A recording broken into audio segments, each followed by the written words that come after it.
এখন পাঁচ মিশালি কবুতর আছে বুঝছো, দেশি আছে, ক্রস আছে, এবারে ওই যে বন্যা কবুতর আছে।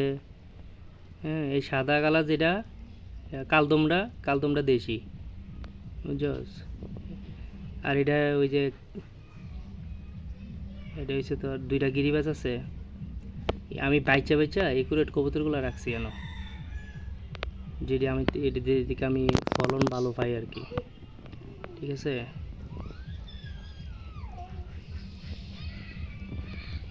এই যে এটা দেশি, এটা ঠিক আছে, এটা দেশি, এটা গিরিবাজ।